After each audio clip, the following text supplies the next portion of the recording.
Hello बच्चा party, कैसे हैं बेटा आप सब। चलिए फिर आज का टॉपिक स्टार्ट करते हैं। हमारा जो टॉपिक है that is dual nature of radiation and matter और मैटर्स, जो भी। ठीक है, हम जो अगला टॉपिक स्टार्ट करने जा रहे हैं वो टॉपिक हमारा क्या है, dual nature of radiation and matters. देखिए बेटा, इस टॉपिक में पहले देखते हैं कि क्या क्या एक्चुअल में हम कवर करने वाले हैं। ठीक है, उसके बाद हम धीरे धीरे करके आगे बढ़ते जाएंगे। मैं सबसे पहले बात करूं तो हम टॉपिक से समझ में आ रहा है कि हम ड्वेल नेचर की बात करने वाले हैं, dual nature of radiation and matter, मतलब रेडिएशन के ड्वेल नेचर की और मैटर के ड्वेल नेचर की। ठीक, रेडिएशन आपको पहले भी आपने पढ़ा हुआ है। रेडिएशन क्या होता है बेटा, लाइट, सन रेज जो आ रही हैं, मतलब एक अगर आप सिंपली वे पे समझना चाहो तो सन से जो लाइट आ रही हैं जो विदाउट मीडियम ट्रैवल कर सकती हैं, दोज आर रेडिएशंस। ठीक है, तो हम रेडिएशंस, देखो हमने पढ़ा है रेडिएशंस के बारे में और हमको पढ़ना है मैटर के बारे में। मैटर मतलब पदार्थ, जो आप हमेशा से पढ़ते आ रहे हो। ठीक है, पदार्थ के बारे में। पदार्थ किससे बने हुए होते हैं, कण से मिलके बना हुआ होता है, यही मानते हो ना। तो देखो, सन से जो रेज आ रही हैं उनको पता है, हम उनको क्या मान के चलते हैं, हम जानते हैं कि वो वेव हैं। हम जानते हैं कि वो क्या है, वेव हैं। तो हमें वेव है ये पता है। मैटर को आप क्या जानते हो कि मैटर पार्टिकल से बने हुए होते हैं, आप ये जानते हैं। मतलब आपको ये मालूम है कि जो सन से रेडिएशंस आ रहे हैं, सन से जो वेव रेडिएशंस आ रहे हैं वो क्या है, वेव हैं, आपको ये पता है। जो मैटर है, मैटर पार्टिकल से बना हुआ होता है, ये भी आप जानते हैं। लेकिन हमारे टॉपिक में आपको जो ये ड्वेल नेचर कंप्लीट करने जाएंगे, जब तक आपका ड्वेल नेचर कंप्लीट होगा आप दो चीज़ें प्रूव कर पाएंगे कि रेडिएशंस और not only waves, they are also particles. Radiations particle nature भी शो करते हैं, ये भी आप प्रूव कर लेंगे इस चैप्टर में। ठीक, ये आप किसके बेसिस पे प्रूव करेंगे, आप ये फोटो इलेक्ट्रिक इफेक्ट के बेसिस पे प्रूव करेंगे। कौन सा effect, photo electric effect. I guess आपको ये नाम सुन के बहुत खुशी हो गई होगी क्योंकि आपने ये टॉपिक पहले पढ़ रखा है। कहाँ पढ़े हो, केमिस्ट्री में पढ़ लियो है ना। अब ठीक है, जैसे देखो मैटर सब जानते हो पार्टिकल से बना हुआ है, लेकिन मैटर को हम क्या प्रूव करेंगे, इस चैप्टर के एंड होते होते में हम इस मैटर को ये मान लें, प्रूव करेंगे कि ये जो मैटर होता है वो वेव की प्रॉपर्टी को भी शो करता है। और हम सारे बहुत बड़े बड़े पदार्थ के लिए नहीं भाई, पता चला मैडम बोलोगे कि ये पेन भी मैम मैटर है तो इसके लिए भी आप प्रूव करके बताओ, तो इतने बड़े बड़े पार्टिकल्स के लिए बिल्कुल शो नहीं किया गया है। एक सिंपल सा आप इलेक्ट्रॉन को लिया गया था और इलेक्ट्रॉन के लिए शो किया गया कि इलेक्ट्रॉन एक पार्टिकल भी है और इलेक्ट्रॉन क्या दिखाता है, वेव नेचर भी दिखाता है। तो एक पार्टिकल को लेके वेव नेचर भी प्रूफ किया गया है कि वो दोनों प्रॉपर्टी शो करता है। किसको लेके प्रूफ किया गया है, इलेक्ट्रॉन को लेके प्रूफ किया गया है कि वो दोनों प्रॉपर्टी दिखाता है। तो इलेक्ट्रॉन एक पार्टिकल है, एक मैटर हो गया, जो कि वेव के फॉर्म में भी प्रूव किया जा सकता है। सेम वैसे ही रेडिएशंस क्या है, वेव हैं, उनको पार्टिकल्स के फॉर्म में प्रूव किया जाना है। तो ये दोनों कॉन्सेप्ट समझ में आया। ये कॉन्सेप्ट नहीं, बेसिकली आपके चैप्टर्स हैं। इन पूरी चीज़ों को आपको क्या करना है, इस चैप्टर में कंप्लीट करना है। बहुत बड़ा यूनिट नहीं है, बहुत छोटा सा यूनिट है, कुछ कॉन्सेप्ट्स ही हैं, बहुत जल्दी से कंप्लीट हो जाएगा। अगर इतना कंप्लीट हो गया हो या इतना समझ में आ गया तो हम आगे चलिए फिर हम अपना पहला टॉपिक स्टार्ट करते हैं और पहले ही टॉपिक हम अपना लेते हैं फोटो इलेक्ट्रिक इफेक्ट को। क्लियर, देखिए जब बेटा हम फोटो इलेक्ट्रिक इफेक्ट पढ़ने जाते हैं, बहुत आपको तो पता ही होगा फोटो इलेक्ट्रिक इफेक्ट क्या होता है, कहीं पढ़े हो क्या पहले, फोटो इलेक्ट्रिक इफेक्ट। अब देखो, जब फोटो इलेक्ट्रिक इफेक्ट के बारे में पढ़ते हैं तो पहले मैं फोटो इलेक्ट्रिक इफेक्ट क्या होता है ये बता देती हूँ। आफ्टर दैट हम एक एक चीज़ें डील करेंगे। ठीक है, देखो पहले मान लीजिए हमारे पास एक क्या है, ये मैटर है, एक कोई सा मेटल है। ठीक है, ये हमारे पास मेटल सरफेस है कोई सा। अब मान लीजिए अगर इस मेटल सरफेस पे कोई रेडिएशन आए, ये रेडिएशन आ रही है मान लो। ठीक, मेटल सरफेस पे क्या आ रही है, कोई रेडिएशन आ रही है। अगर बेटा मेटल सरफेस पे कोई रेडिएशन आती है तो मेटल सरफेस पे आपके पास क्या होता है, फ्री इलेक्ट्रॉन्स होते हैं। भाई मेटल सरफेस पे आपके पास क्या होते हैं, हमेशा फ्री इलेक्ट्रॉन्स होते हैं। जब ये रेडिएशन आएंगी, ये रेडिएशन कैसी आएंगी, ये जो रेडिएशन आएंगी इनकी इंटेंसिटी क्या होती है, हाई होती है। अब इंटेंसिटी हाई होती है कहने का क्या मतलब है, एनर्जी हाई होती है। तो इनकी एनर्जी कैसे हाई होगी बेटा, या तो इनका देखो वेवलेंथ कम हो या वेवलेंथ क्या हो। देखो एनर्जी का फॉर्मूला आप पढ़े हो, यहाँ से सोचो, एनर्जी का फॉर्मूला क्या पढ़े हो, एच सी बाय लैम्डा पढ़े हो। एच सी बाय लैम्डा को ही आप क्या लिखते हो, एच एफ लिखते हो। ये दोनों फॉर्मूले आपने पढ़े हैं कहीं ना कहीं, नहीं भी पढ़े हैं तो हम आगे और अभी पढ़ेंगे इसको, ठीक है। देखो एनर्जी का फॉर्मूला हम एच सी बाय लैम्डा लिखते हैं या एच एफ लिखते हैं। तो भाई ये जो रेडिएशन आ रही है, ये रेडिएशन कैसी आनी चाहिए, एनर्जी ज़्यादा होगा। तो कब ज़्यादा होगा, आइदर इसकी फ्रिक्वेंसी हाई हो, देखो एनर्जी फ्रिक्वेंसी हाई होगा मतलब एनर्जी ज़्यादा होगी, या तो उसका वेवलेंथ कम हो। तो बुक की लैंग्वेज में यही लिखता है कि फोटो इलेक्ट्रिक इफेक्ट क्या होता है, जब high intensity high energy light, either you can say high frequency and low wavelength light, high frequency and low wavelength light, ठीक है। लाइट मत यूज करिए, रेडिएशन यूज करिए, ठीक है। जब क्या होता है high frequency and low wavelength radiation, जब क्या होता है मेटल सरफेस पे स्ट्राइक करते हैं, तो मेटल सरफेस पे क्या होता है बेटा, ये जो फ्री इलेक्ट्रॉन्स होते हैं ना, ये इजेक्ट हो जाते हैं, ये इलेक्ट्रॉन्स क्या आ जाते हैं, फ्री इलेक्ट्रॉन्स बाहर आ जाते हैं।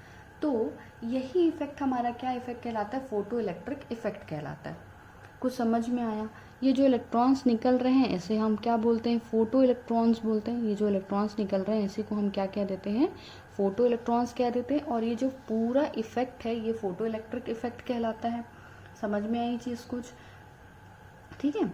अब देखो मतलब फोटो इलेक्ट्रिक इफेक्ट क्या हुआ, high frequency and low wavelength radiation जो क्या होंगे किसी मेटल सरफेस पे स्ट्राइक करेंगे, तो मेटल सरफेस के जो फ्री इलेक्ट्रॉन्स हैं वो फ्री इलेक्ट्रॉन्स उस एनर्जी को एक्सेप्ट करके कहाँ चले जाते हैं, मेटल सरफेस से बाहर इजेक्ट हो जाते हैं।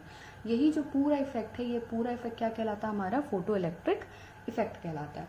बट अगर हम इस चीज़ को और आगे पढ़ना चाहते हैं बेटा, तो इसमें दो चीज़ें दिख रही हैं हमें। एक चीज़ दिख, दो प्रोसेस एक्चुअली मुझे दिख रहा है। एक प्रोसेस मुझे ये दिख रहा है, अगर मैं इसको दो पार्ट में बांट दूँ, ऐसे बांटते नहीं है ना, मैं सिर्फ बता रही हूँ, ये जो दो पार्ट में बांट दूँ, एक पार्ट में मुझे दिख रहा है कि भाई हाई ये रेडिएशंस आ रही हैं, तो मतलब ये जो रेडिएशन है इनके बारे में मुझे पढ़ना है।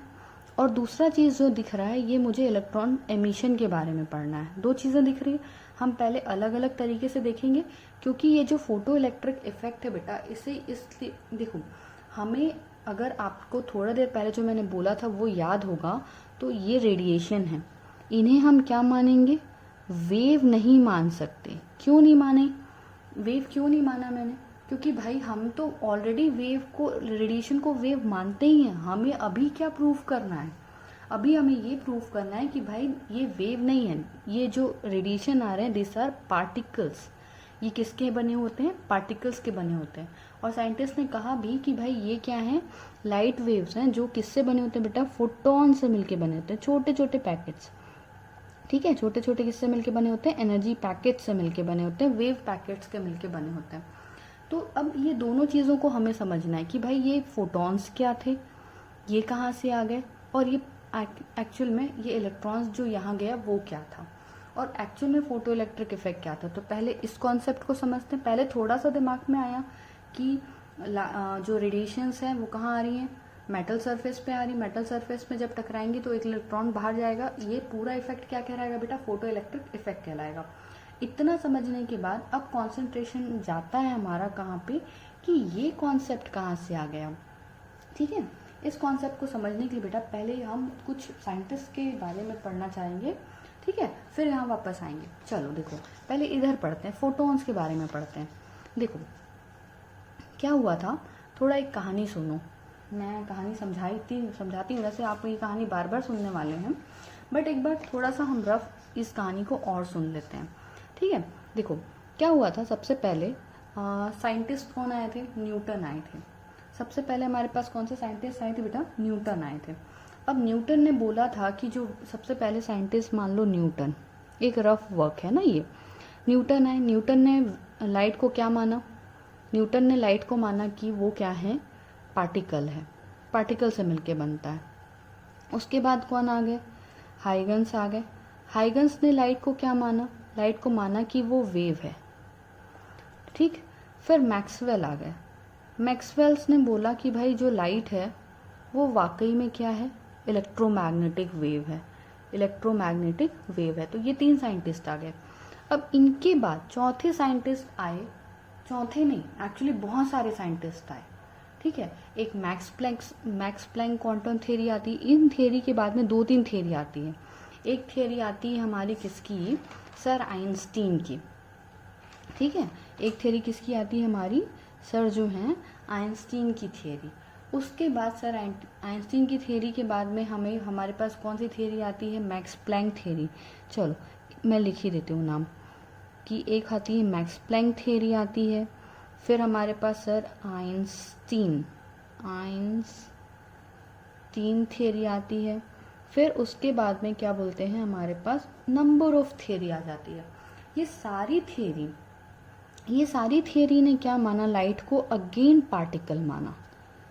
ये सारी थ्योरी ने क्या माना, लाइट को अगेन पार्टिकल माना। बहुत सारी चीज़ें इन्होंने एक्चुअली इनको भी देखो, ये जो फोटो इलेक्ट्रिक इफेक्ट होता है ना बेटा, ये मैक्स प्लैंक को भी दिख रहा था, ये आइंस्टीन को भी दिख रहा था, बहुत लोगों को दिख रहा था कि जो एक्चुअल में रेडिएशन है वो सिर्फ वेव नहीं है।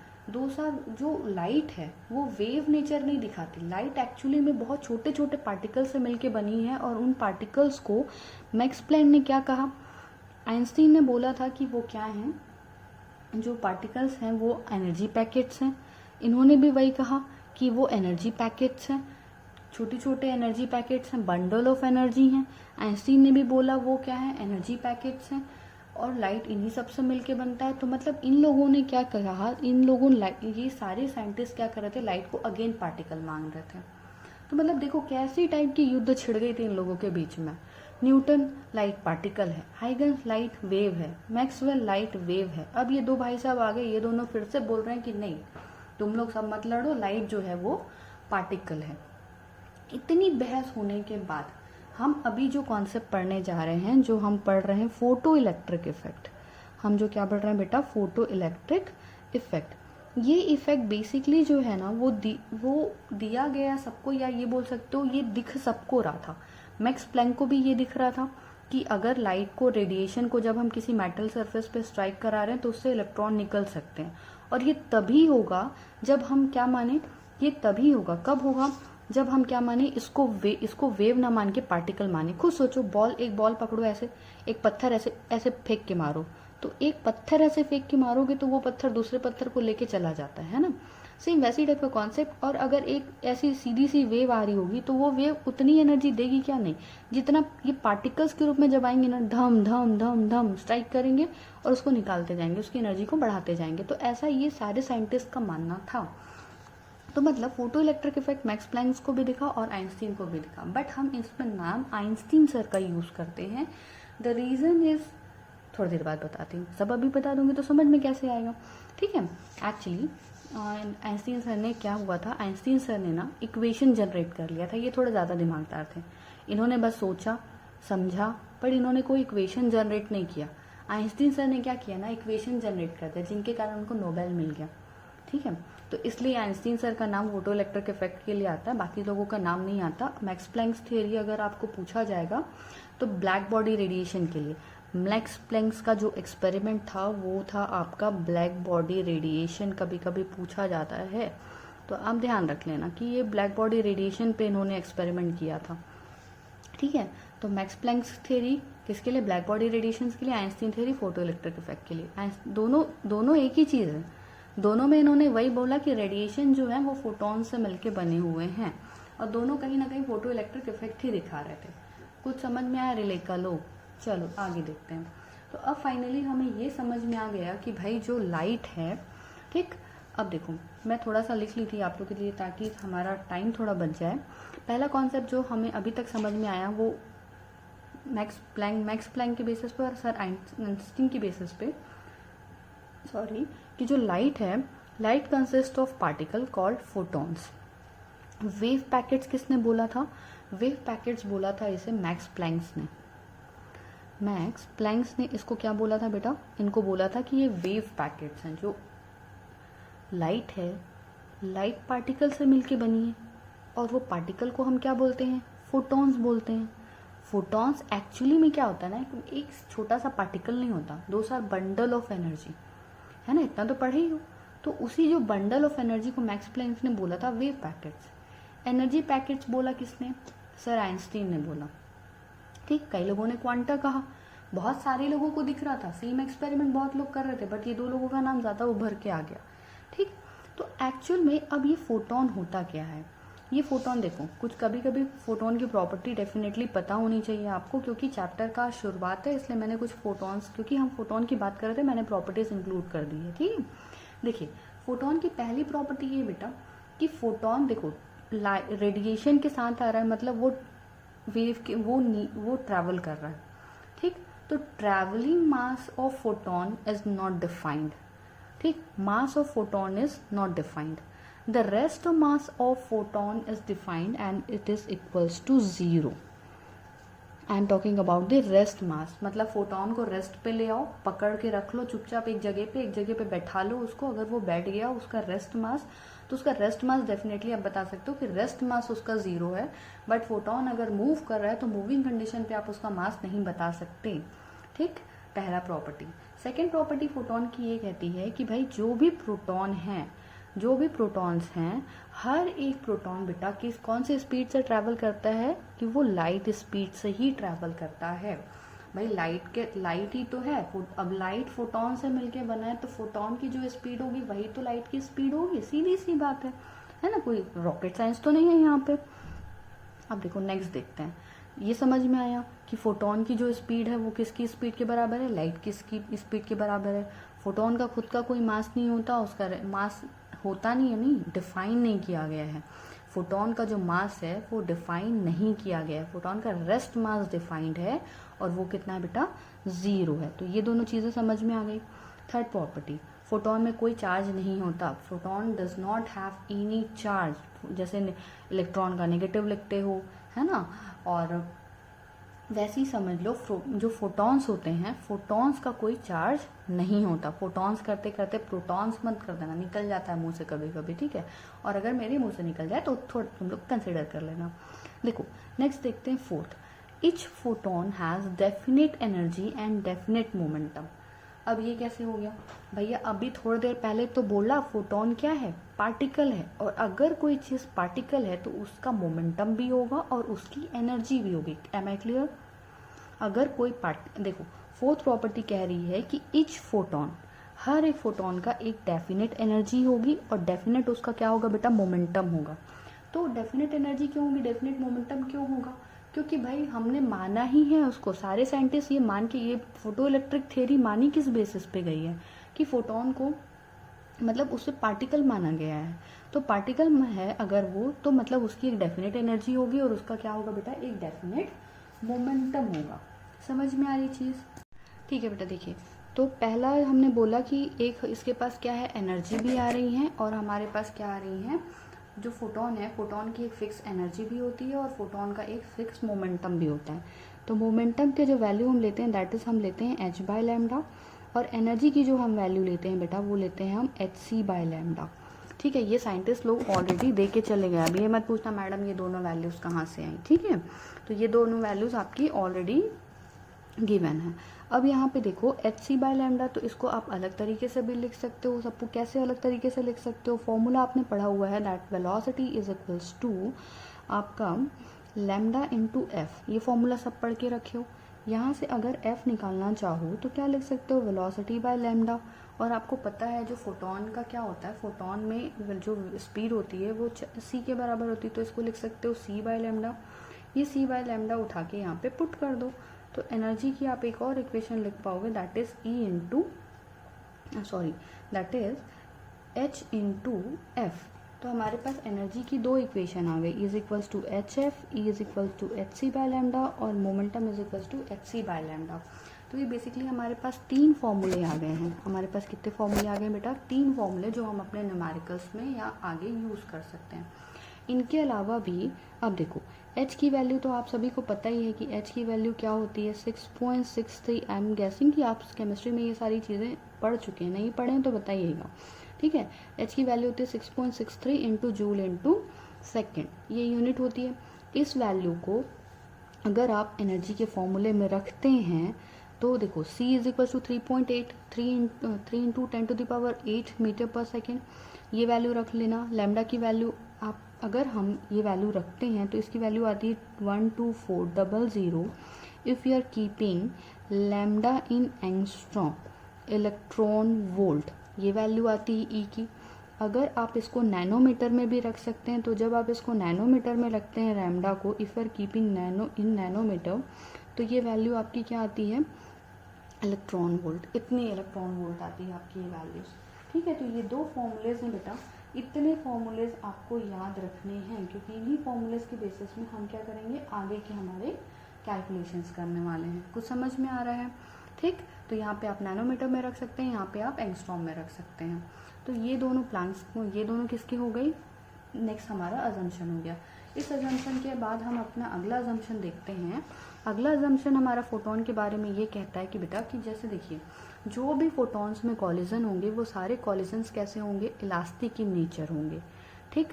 इलास्टिक इन नेचर होंगे मतलब सिस्टम की एनर्जी कंजर्व रहेगी। फोटॉन्स की एनर्जी की हम बात नहीं कर रहे हैं, हम सिस्टम की एनर्जी की बात कर रहे हैं, ठीक है। फोटॉन्स की एनर्जी कभी भी कंजर्व नहीं हो सकती, कुछ फोटॉन्स गायब भी हो सकते हैं आपके सिस्टम से, कहीं टकराए और गायब हो गए, अब्जॉर्व हो गए, ठीक है, तो वो कहीं और कन्वर्ट हो जाएंगे, but overall the system energy will remain constant, ठीक। देखो छठवां अगर हम बात करें, जो नेक्स्ट हमारा अजम्पशन है वो कहता है on increasing the intensity of radiation the number of photons increases but the energy of each photon remains constant. इसका मतलब क्या है कि मान लीजिए हमारे पास ये कह रहा है कि अगर हमारे पास दो बल्ब है, जैसे एक एग्जांपल के लिए सपोज करते हैं कि ये हमारा एक बल्ब हो गया और ये मेरा एक दूसरा बल्ब हो गया, इसकी एक बहुत ही बेकार वाला फिलामेंट बना है, ठीक है। इसके जो एनर्जी है वो मान लो 500 वॉट है, इसकी जो एनर्जी है वो 1000 वॉट है। ऐसा पॉसिबल तो नहीं लगता लेकिन मान लो, ठीक है। तो एक बात बताओ, इससे भी येलो लाइट निकल रही है, इससे भी येलो लाइट निकल रही है, या जो भी लाइट निकल रही है, तो इससे अगर येलो लाइट निकल रही है, इससे भी येलो लाइट निकल रही है, ठीक है। इसकी लेकिन इंटेंसिटी ज़्यादा है, इसकी इंटेंसिटी कम है एक्सट्रीमली सॉरी, इसकी एनर्जी ज़्यादा है और इसकी एनर्जी कम है। इसकी इंटेंसिटी ज़्यादा है, इसकी इंटेंसिटी कम है। इसका मतलब क्या है, इसका मतलब ये है बेटा कि अगर हमारी इंटेंसिटी ज़्यादा है तो यहाँ से जो येलो लाइट निकल रही है उससे जो फोटॉन्स निकलेंगे उनकी एनर्जी ज़्यादा नहीं होगी, उन नंबर ऑफ फोटॉन्स ज़्यादा निकलेंगे। यहाँ से जो नंबर ऑफ फोटॉन्स निकल रहे होंगे ना वो ज़्यादा होंगे यहाँ के कंपैरिजन में। मतलब अगर किसी चीज़ की इंटेंसिटी, अगर हम कह रहे हैं कि अगर कोई रेडिएशन आ रही है उसकी इंटेंसिटी ज़्यादा है, तो ये समझोगे कि जो हर फोटॉन आ रहा है, सारे फोटॉन्स की एनर्जी आपस में क्या होती है, बराबर होती है। लेकिन हर फोटॉन की एनर्जी, हर फोटॉन, चाहे ये फोटॉन उठा लो चाहे ये आइडेंटिकल फोटॉन उठा लो, दोनों को कंपेयर कर लो, क्योंकि यहाँ पे इंटेंसिटी, यहाँ पे दोनों येलो लाइट ही हैं, दोनों का वेवलेंथ सेम है। तो एनर्जी कैसे निकालोगे, वेवलेंथ के बेसिस पे निकालोगे। अभी तो देखें एनर्जी कैसे निकालेंगे, वेवलेंथ के बेसिस पे। तो भाई अगर वेवलेंथ के बेसिस पे एनर्जी निकाल रहे हो, ये किसकी एनर्जी है, एक फोटॉन की, ये किसका मोमेंटम है, एक फोटॉन का, ठीक है। तो अगर हम इस तरीके से निकालेंगे तो हर फोटॉन की एनर्जी बराबर होती है। अगर मैं बोलूँ कि कोई लाइट आ रही है, कोई येलो कलर की लाइट आ रही है, इसकी इंटेंसिटी ज़्यादा है, इसकी इंटेंसिटी कम है, तो इसका क्या मतलब है कि इसमें नंबर ऑफ फोटॉन ज़्यादा है, इसमें नंबर ऑफ फोटॉन कम है। मतलब हाई इंटेंसिटी यानी नंबर ऑफ फोटॉन ज़्यादा, लो इंटेंसिटी मतलब नंबर ऑफ फोटॉन्स कम। तो इतने बेटा क्या थे, ये हमारे अजम्पशन थे। ये फोटॉन्स की कहानी यहाँ पे ख़त्म होती है। अब जैसे फोटॉन्स की कहानी ख़त्म होती है, हम अपने नेक्स्ट टॉपिक में आ जाते हैं कि हमने अभी फोटॉन्स के बारे में पढ़ लिया, इनके बारे में कि ये पार्टिकल से बने होते हैं, इतना क्लियर आ गया। किसने बोला था पार्टिकल से, वो पढ़ लिया। अब नेक्स्ट हम देखते हैं कि ये क्या है, इसके बारे में पढ़ा। अब इस प्रॉपर्टी को देखते हैं कि भाई जो लाइट, जो इलेक्ट्रॉन निकल रहे हैं वो कैसे निकलेंगे, है ना। फिर हम वापस फिर यहीं आएंगे घूम करके, क्योंकि हमको दोनों को मिलाना है। देखो जब एक मेटल सरफेस है, एक मेटल सरफेस से इलेक्ट्रॉन कब कब निकल सकते हैं। मान लिया ये हमारे पास क्या है बेटा, एक मेटल सरफेस है, यहाँ पे इलेक्ट्रॉन्स हैं, ठीक। तो सरफेस से फ्री इलेक्ट्रॉन्स निकलेंगे। कैसे निकलेंगे? फर्स्ट तीन कंडीशन बेसिकली है। एक तो आप क्या कर दो, हीट प्रोवाइड कर दो। अगर आप हीट प्रोवाइड करेंगे तो ये जो मेटल सरफेस है, इस सारे इलेक्ट्रॉन्स का जो है वो टेम्परेचर बढ़ेगा। जब टेम्परेचर उनका बढ़ेगा तो ये इलेक्ट्रॉन्स का या इनके मॉलिक्यूल्स का टेम्परेचर बढ़ेगा, और जब ये टेम्परेचर बढ़ेगा तो ये हाई एनर्जी गेन करके क्या हो जाएंगे, यहाँ से इजेक्ट हो जाएंगे। एक टेक्निक ये कहती है। दूसरी टेक्निक क्या कहती है आपकी? दूसरी टेक्निक ये कहती है कि आप क्या कर लो, इसे हाई इलेक्ट्रिक फील्ड प्रोवाइड कर दो, यहाँ पे हाई नेगेटिव चार्ज प्रोवाइड कर दो, यहाँ पे जिसे आप यहाँ हाई नेगेटिव चार्ज प्रोवाइड कर दो, और क्या प्रोवाइड कर दो, हम जिसे क्या कह सकते हैं डायरेक्टली, यहाँ पे पॉजिटिव चार्ज प्रोवाइड कर दो। यहाँ पे आप अपना मेटल पीस रख दो, यहाँ पे नेगेटिव चार्ज, यहाँ पे नेगेटिव चार्ज, यहाँ पे नेगेटिव चार्ज। इस कॉन्सेप्ट को क्या बोलते हो आप जरा बताओ मेरे को?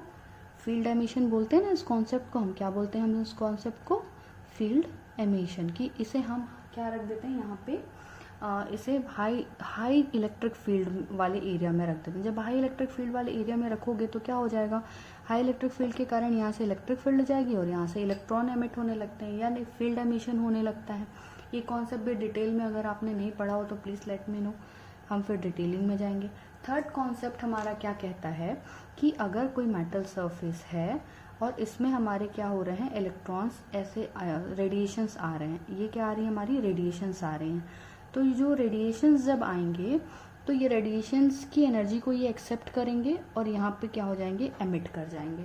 तो ये जो एमिट हो गए इन्हें ही हम क्या बोलेंगे, फोटो इलेक्ट्रॉन्स। ये पूरा इफेक्ट क्या कहलाता है, फोटो इलेक्ट्रिक इफेक्ट। तो मतलब इलेक्ट्रॉन का जो एमिशन होता है वो 3 तरीके से हो सकता है। एक हमारा कैसा एमिशन हो सकता है, फील्ड एमिशन। एक हीट के कारण हो सकता है जिसे हम कहते हैं थर्मो आयोनिक एमिशन। इसे हम क्या कहते हैं बेटा, थर्मो आयोनिक एमिशन कहते हैं। और थर्ड हमारा क्या कहलाता है, फोटो इलेक्ट्रिक एमिशन कहलाता है। भाई पता तो होना चाहिए ना कि कैसा एमिशन हो रहा है, तो दैट इज थर्ड इज हमारा फोटो इलेक्ट्रिक एमिशन कहलाएगा ये वाला। क्लियर? अब वापस आ जाते हैं हमारे फोटो इलेक्ट्रिक के कॉन्सेप्ट में। क्लियर? देखो ये जो हम कॉन्सेप्ट पढ़ रहे थे तो अभी हमको अब थोड़ा नोन लगा, थोड़ा समझ में आया, ऐसा कुछ लगा। तो हम देखते हैं फोटो इलेक्ट्रिक इफेक्ट। भाई इतना तो समझ में आ गया कि हाई इंटेंसिटी लाइट है। हाई इंटेंसिटी क्या है, हाई फ्रिक्वेंसी और लो वेवलेंथ की जब लाइट किसी मेटल सरफेस पे स्ट्राइक करेगी तो वो क्या करेगा, जो इलेक्ट्रॉन्स होंगे, अब ये लाइट किसकी बनी हुई है, फोटोन की बनी हुई है। फोटोन की प्रॉपर्टीज क्या क्या है, बहुत सारी प्रॉपर्टीज हैं भाई। उसका क्या कम होना चाहिए, मास उसका रेस्ट मास 0 होना चाहिए, चार्ज नहीं होना चाहिए, ठीक है, चार्ज नहीं होना चाहिए, उसमें कुछ एक फिक्स्ड एनर्जी होगी, फिक्स उसका क्या होगा, मोमेंटम होगा, सारी प्रॉपर्टी, कॉलिजन जो होगा वो क्या होगा, इलास्टिक कॉलिजन होगा। अगर इंटेंसिटी ज़्यादा है इसका क्या मतलब है, नंबर ऑफ फोटॉन्स ज़्यादा हैं, हर एक फोटॉन की एनर्जी आपस में क्या होने वाली, बराबर होने वाली है, ये सारी चीज़ें। ठीक, अब देखो जब ये यहाँ से आए और ये इलेक्ट्रॉन्स निकल गए, इस समय बेसिकली होता क्या है, समझो कि एक नया फैक्टर आता है। कब नया फैक्टर आता है, जब ये इलेक्ट्रॉन निकलने वाले होते हैं, जब फोटो इलेक्ट्रिक इफेक्ट हो, यहाँ से जब ये इलेक्ट्रॉन्स निकलते हैं ना, उस समय एक नया फैक्टर आता है। That factor is known as a work factor, जिसे हम क्या कहते हैं बेटा, वर्क फैक्टर कहते हैं। इसे हम फाई से डिनोट करते हैं। क्या कहते हैं, वर्क फैक्टर कहते हैं, और फाई से डिनोट करते हैं।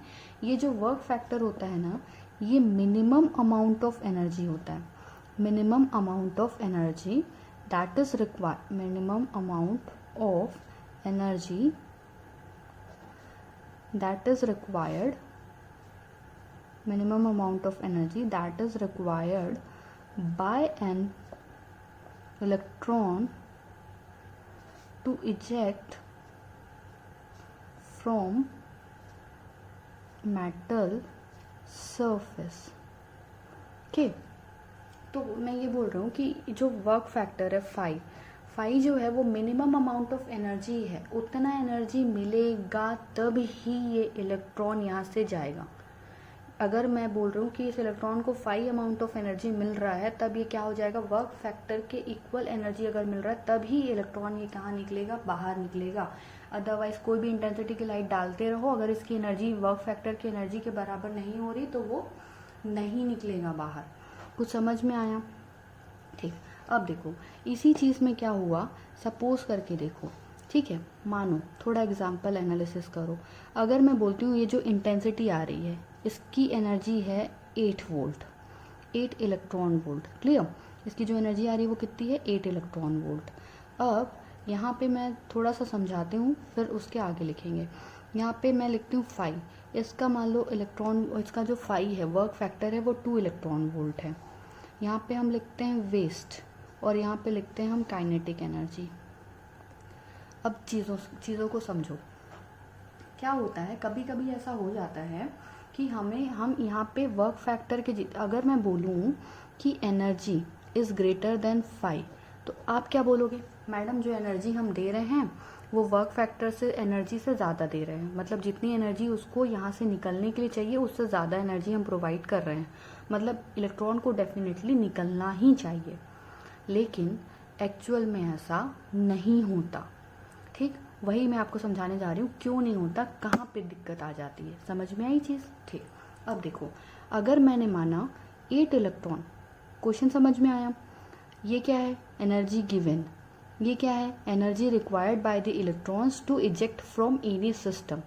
तो भाई अगर मान लो 5 इलेक्ट्रॉन वोल्ट चाहिए लेकिन तुम 10 इलेक्ट्रॉन वोल्ट दे रहे हो, उसके बाद भी वो इलेक्ट्रॉन मेटल से नहीं निकल रहा, क्यों नहीं निकल रहा, कहाँ जा रही बाकी एनर्जी, वही देखने वाले हैं हम लोग, ठीक है। देखो अगर मान लिया 8 इलेक्ट्रॉन वोल्ट दिया, 2 इलेक्ट्रॉन वोल्ट इस इलेक्ट्रॉन को इजेक्ट होने के लिए चाहिए, लेकिन इसने क्या किया, कोई भी इलेक्ट्रॉन वोल्ट, कोई भी एनर्जी वेस्ट नहीं की, ये 6 इलेक्ट्रॉन वोल्ट की एनर्जी के साथ में कहाँ चला गया, बाहर हो गया। जैसे इसको एनर्जी मिली 8 इलेक्ट्रॉन वोल्ट की, तुरंत इसने 2 इलेक्ट्रॉन वोल्ट को अब्जॉर्व किया और 6 इलेक्ट्रॉन की एनर्जी, मतलब 8 को पूरा अब्जॉर्व किया, 2 तो इसको बाहर निकलने के लिए चाहिए था। तो ये जब बाहर निकला तो 6 इलेक्ट्रॉन वोल्ट की एनर्जी इसके पास थी, 2 इलेक्ट्रॉन वोल्ट उसने वेस्ट कर दी बाहर निकलने के लिए, कोई भी और वेस्ट नहीं किया, कोई भी कहीं भी कोलाइड नहीं किया, कहीं किसी से टकराया नहीं, किसी को अपनी एनर्जी नहीं दिया, सीधा एनर्जी एक्सेप्ट किया और 6 इलेक्ट्रॉन वोल्ट की एनर्जी लेके बाहर निकल गया। एक तरीका ऐसा हो सकता है। दूसरा तरीका ऐसा हो सकता है कि अगर हम 1 इलेक्ट्रॉन की उसको एनर्जी दे दें, वो 2 इलेक्ट्रॉन वोल्ट की एनर्जी क्या करे, निकलने के लिए यूज़ करे, बाकी 4 इलेक्ट्रॉन वोल्ट की एनर्जी वो आसपास में टकरा के, भाई ये बहुत सारे मॉलिक्यूल्स हैं, एनर्जी तो मिल गई, अब मिल गई तो मतलब वाइब्रेट करने लगेगा, क्या पता वाइब्रेट करने लगेगा, 4 इलेक्ट्रॉन की वेस्ट कर देगा, और जो बच गया देखो 2 तो निकलने के लिए चाहिए, 4 वेस्ट कर दिया तो 6 तो यूज़ हो गए, कितने बच गए, अब जो ये बाहर निकलेगा ये 2 इलेक्ट्रॉन वोल्ट की एनर्जी के साथ बाहर निकलेगा, ठीक है।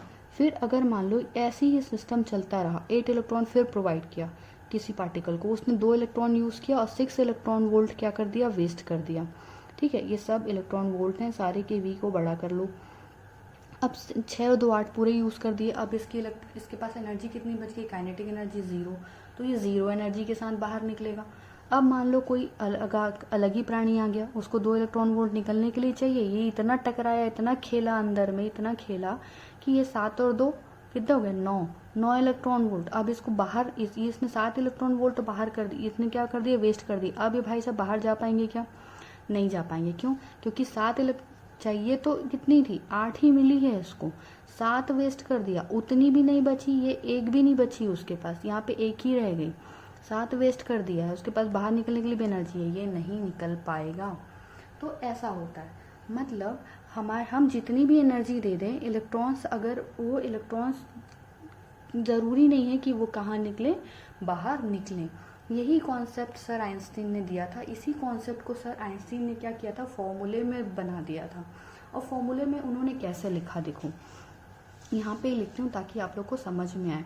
उन्होंने फॉर्मूले में लिखा कि जो काइनेटिक एनर्जी है, that maximum kinetic energy of any electron that is ejected, ये जो इलेक्ट्रॉन इजेक्ट हो रहा है इसकी मैक्सिमम काइनेटिक एनर्जी, तो ये जो इसके पास है नहीं, मतलब जितनी काइनेटिक एनर्जी लेके ये बाहर निकल रहा है, उसको हम कैसे कैलकुलेट कर सकते हैं, E-5 से, ठीक। मैक्सिमम काइनेटिक एनर्जी हमको कब मिलेगी, when there is no any collision, when there is no any collision.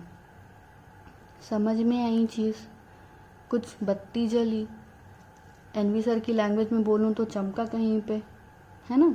Same वैसी।